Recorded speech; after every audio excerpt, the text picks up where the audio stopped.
Hello guys, आपका स्वागत है हमारे जेके स्टडी स्टफ में। आज की वीडियो में हम बात करने आ रहे हैं ड्यू कॉलेज के ऐसे स्टूडेंट जो सोल, रेगुलर या फिर एनसीआर से बिलोंग करते हैं और साथ ही साथ वो अभी फर्स्ट सेमेस्टर में, और उनके पास जो कोर्स है वो है बीए पॉलिटिकल साइंस ऑनर, और उसके अंदर एक बुक या फिर जिसको आप सब्जेक्ट भी कह सकते हो वो है colonialism and nationalism in India.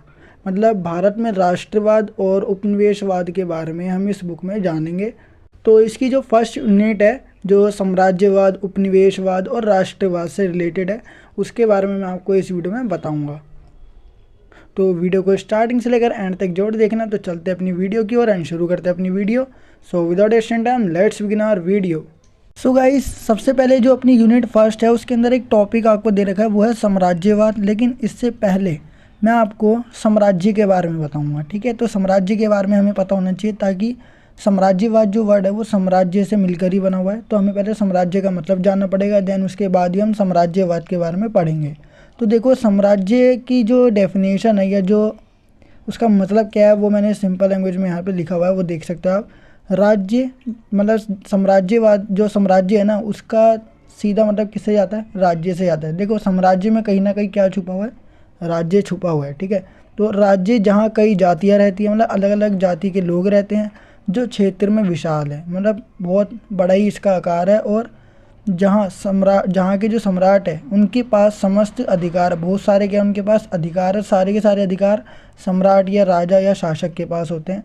तो अगर इस प्रकार की कोई कंडीशन अगर किसी क्षेत्र में होती है या किसी राज्य में होती है और बड़े लेवल पे होती है, तो हम उसको क्या बोलते हैं? साम्राज्य कहते हैं। तो यही चीज़ क्या कहलाती है? साम्राज्य कहलाती है। ये एक राजनीतिक क्षेत्र है, ठीक है। ये पॉलिटिक्स के अंडर में आता है, जो किसी एक राजा, जैसे कि राजपूत साम्राज्य हो गया, अथवा कुछ मुख्यवतियों जैसे कि राजपूत साम्राज्य के द्वारा साझेदारी में संभाला जाता है, ठीक है। तो सिंपल से आप ये कह सकते हो कि साम्राज्य का मतलब वो होता है कि एक ऐसा राज्य जहाँ पर कई जातियाँ रहती है और विशाल क्षेत्र होता है, बहुत ज़्यादा बड़ा एरिया है, तो हम उसको साम्राज्य कह सकते हैं।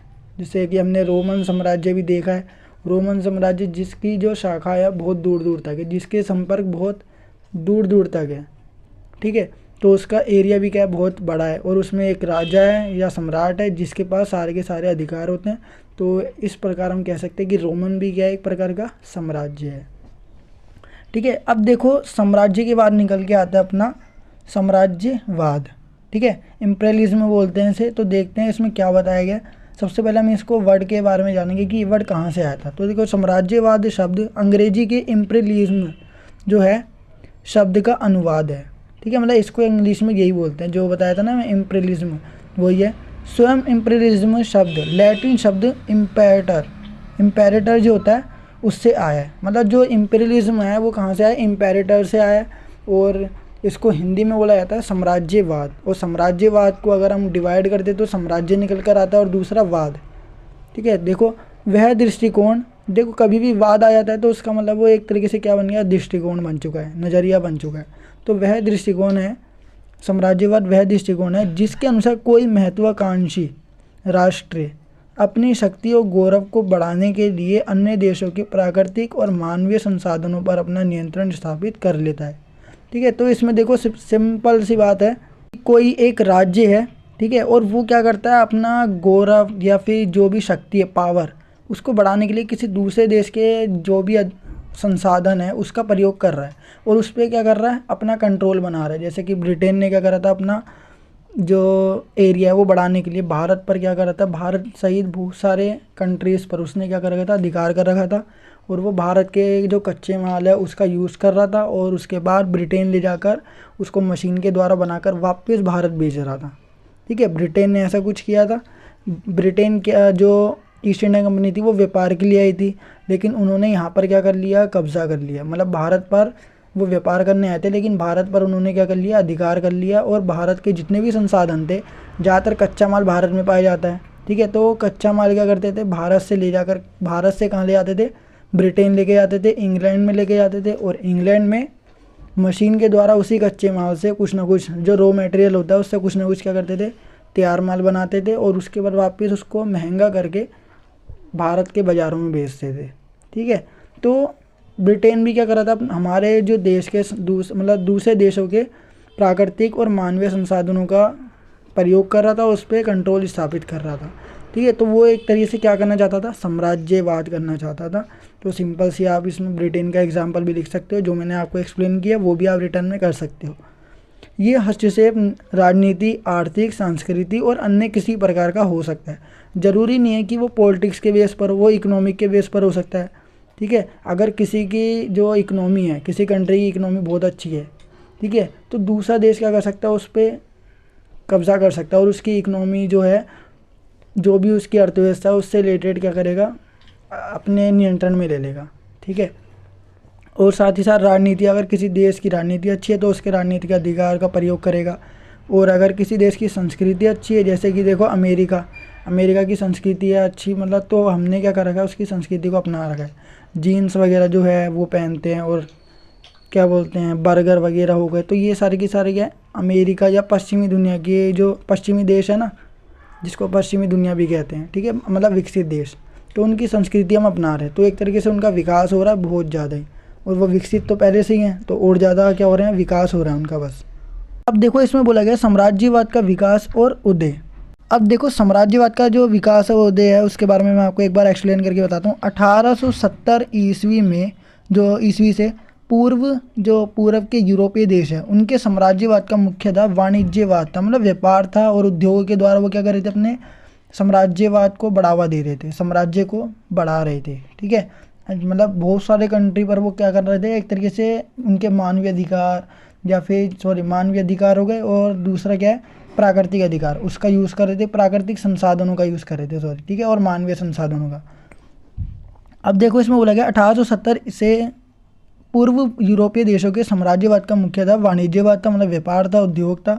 व्यापार और उद्योगों को राज्य के द्वारा नियंत्रित करके स्वर्ण मतलब सोना हो गया, और रजत मतलब होता है सिल्वर, ठीक है, का संकलन मतलब इकट्ठा करने की नीति ही वाणिज्यवाद कहलाती है। देखो अगर व्यापार और उद्योगों को राज्य के द्वारा का कंट्रोल कर लिया, और उसके बाद जो भी सोना या सिल्वर वगैरह, गोल्ड और सिल्वर, उसको अगर इकट्ठा कर जाता है, तो इस प्रकार की नीति को वाणिज्यवाद कहा जाता है।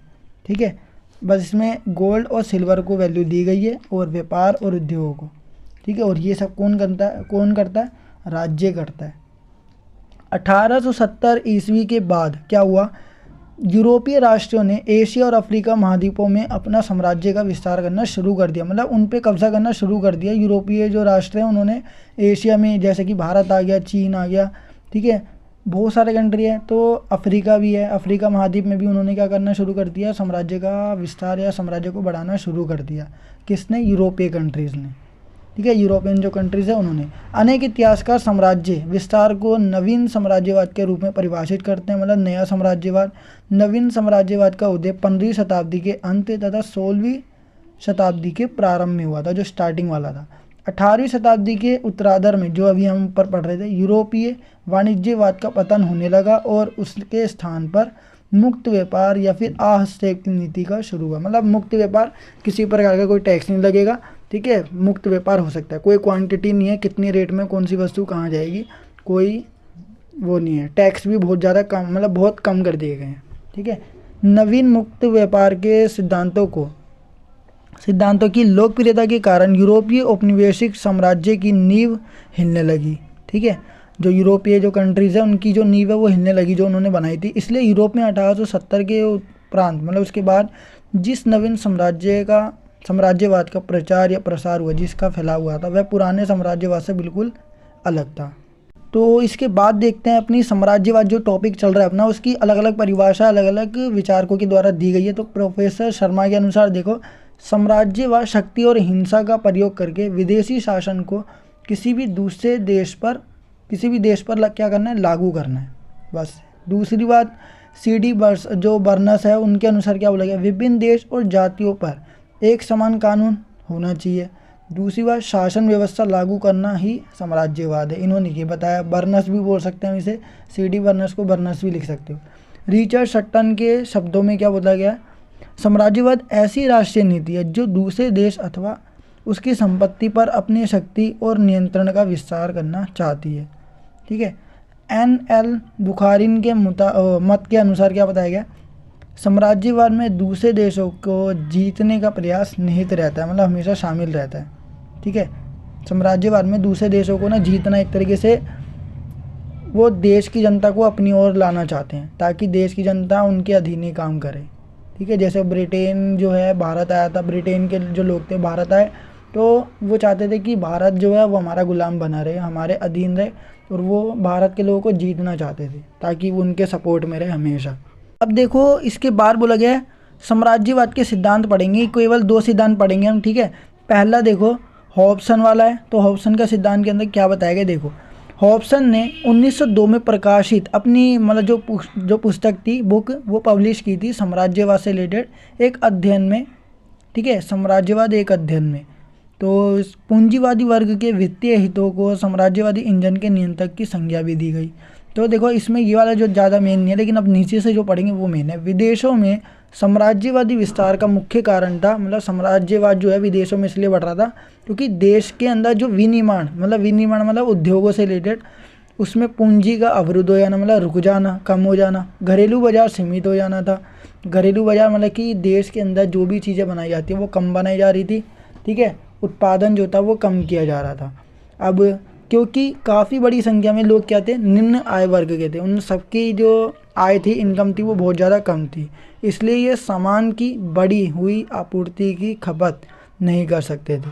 मतलब जो भी कीमत थी ना, जो भी खर्चा वगैरह आता था सामान के लिए, वो ख़रीदने में उनको परेशानी होती थी, जिसकी वजह से उनकी इनकम भी कम रहती थी और घरेलू बाज़ार जो था वो सीमित रह गया था।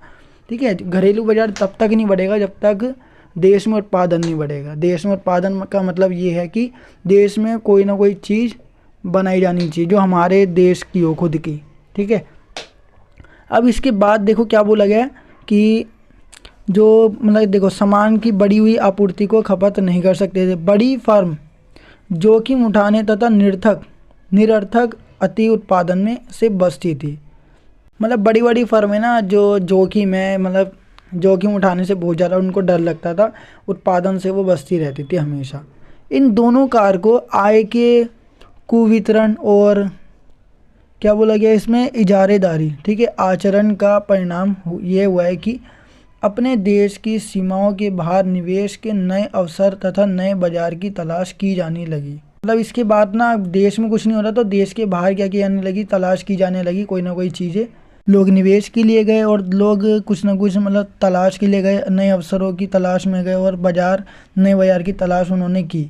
ठीक है, इस प्रकार हॉब्सन ने एक ऐसे तत्व का पता लगाया जिससे उसने साम्राज्यवाद की आर्थिक जड़ की संज्ञा दी। साथ ही उन्होंने राजनीतिक, सामाजिक, सांस्कृतिक क्षेत्रों में, जिसमें जातीय संबंध भी शामिल है, साम्राज्यवाद के द्वारा लाए गए परिवर्तनों की एक पूरी श्रृंखला की व्याख्या भी की है। ठीक है, उसने क्या करा, इन सबको साम्राज्यवाद से जोड़ दिया, क्योंकि अब लोग अपने देश में काम नहीं कर रहे, दूसरे देश में जा रहे हैं, तो दूसरे देश में वो प्रॉफिट कमाएंगे, अपने देश में भी कमाएंगे थोड़ा बहुत, तो इसके बाद उनका साम्राज्य क्या हो जाएगा, विस्तृत हो जाएगा। ठीक है, हॉब्सन ने यूरोपीय विस्तारवाद की व्याख्या करते हुए कहा कि ये आधुनिक पूंजीवाद में कुछ अल्प उपभोगवादी प्रवृत्तियों तथा विकास के उन्नत चरण में पूरी प्रणाली के अंतर्गत कुछ असमपायोजन, ठीक है, असमपायोजनों जैसे हर राष्ट्रीय आय के असमान वितरण से उत्पन्न होने वाली बचत एवं उपभोग के बीच का असंतुलन का परिणाम है।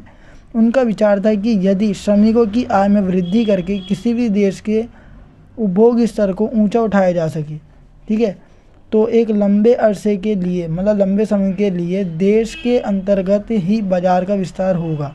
ठीक है, अगर उनकी इनकम ज़्यादा कर दी जाए, ठीक है, देश के उपभोग स्तर को अगर बढ़ा दिया जाए, तो देश के अंदर लोग बाहर नहीं जाएंगे, लोग अपने ही घरेलू बाजार का क्या करेंगे, विस्तार करेंगे, लोग दूसरे देशों में काम करने के लिए नहीं जाएंगे।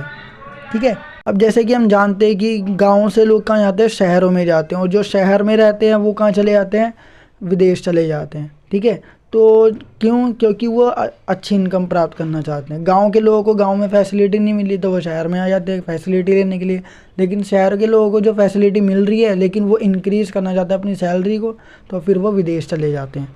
तो बात ये है कि अगर गांव के लोग गांव के अंदर अगर अच्छी फैसिलिटी लाएंगे तो वो उससे संतुष्ट हो सकते हैं। ठीक है, देन उसके बाद अगर हम बात करें शहर की, तो अगर शहर के लोगों की इनकम ज़्यादा रहेगी, ठीक है, काम के अकॉर्डिंग, तो फिर उनको विदेश जाने की ज़रूरत नहीं पड़ेगी। ठीक है, जिससे जो साम्राज्यवाद है उसका विकास भी नहीं होगा, मतलब एक तरीके से कोई देश दूसरे देशों पर कब्जा नहीं करेगा।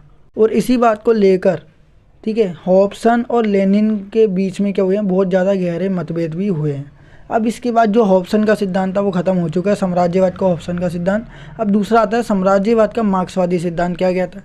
मार्क्सवाद संप्रदाय ये मानते हैं, मतलब मार्क्सवाद के जो लोग हैं वो ये मानते हैं कि साम्राज्यवादी दर्शन पूंजीवादी प्रणाली में ही अंतर्निहित है, उसमें ही शामिल है, और इस प्रणाली को ध्वंस करके ही इसे समाप्त किया जा सकता है। ठीक है, स्वयं अगर इस प्रणाली को ध्वंस कर दी जाए, मतलब ख़त्म कर दिया जाए तो इसे समाप्त किया जा सकता है। मतलब मार्क्सवादी जो है ना वो ये मानते हैं कि जो भी साम्राज्यवादी दर्शन है, साम्राज्यवाद है, वो पूंजीवाद प्रणाली से जुड़ा हुआ है। ठीक है, तो अगर पूंजीवादी प्रणाली को हम ख़त्म कर देंगे तो इसे हम समाप्त कर सकते हैं। साम्राज्यवाद जो भी फैल रहा है दूसरे देशों पर अधिकार करने का या फिर संसाधनों का प्रयोग करने का जो तरीका है ना साम्राज्यवाद, वही। हिल्फडिंग की जो केंद्रीय धारणा है, जो वित्तीय पूंजी की धारणा थी, ठीक है, मतलब इसमें बैंकों से रिलेटेड बात होगी, जिसमें बैंकों का तेज़ी से विस्तार होगा, बहुत तेज़ी से क्या होंगे, बैंक बढ़ते जाएंगे। और बैंक की बात हो रही है तो पूंजीवादी प्रणाली में ही आएगा। ठीक है, क्योंकि वो सरकारी बैंक की बात नहीं हो रही, जो प्राइवेट बैंक होते हैं उनकी बात की जा रही है, जिसमें बैंकों का तेज़ी से विस्तार होगा। जहाँ मार्क्स बैंकों को औद्योगिक पूंजी के अधीनस्थ मानते थे, हिल फीडिंग उत्पादन में बैंकों की अहम भूमिका स्वीकार करते थे। उनकी दृष्टि में अपने व्यापक वित्तीय साधनों की वजह से बैंक उद्योगों पर कारगर ढंग से अपना प्रभुत्व स्थापित कर सकते थे और इजारेदारों को बढ़ावा दे सकते थे। ये इजारेदार कालांतर में उपनिवेशों में भी पहुंच सकते थे, जिससे वे अपनी पूंजी का लाभप्रद रूप से निवेश कर सके, और इस प्रवृत्ति ने ही साम्राज्यवाद को जन्म दिया। तो ये मानना है किसका? मार्क्सवादी लोगों का। अब गाइस इसके बाद आता है अपना उपनिवेशवाद। ठीक है, तो देखो उपनिवेशवाद और राष्ट्रवाद जो होगा इसके जो बारे में हम ना नेक्स्ट पार्ट में पढ़ेंगे। तो ये थी हमारी आज की वीडियो जो साम्राज्यवाद की पूरी डिटेल बताती है आपको। So guys I hope guys आपको वीडियो जरूर पसंद हुई। अगर आपको ये वीडियो पसंद आई तो वीडियो को लाइक शेयर कमेंट करना बिल्कुल ना भूलिए, और साथ ही साथ अगर आप मेरे चैनल पर नहीं हो तो चैनल को सब्सक्राइब एंड बेल नोटिफिकेशन पे क्लिक करके आप हमारी आने वाली हर वीडियो की नोटिफिकेशन तुरंत पा सकते हैं। सो गाइस मिलते हैं नेक्स्ट वीडियो के साथ। So thanks for watching this video.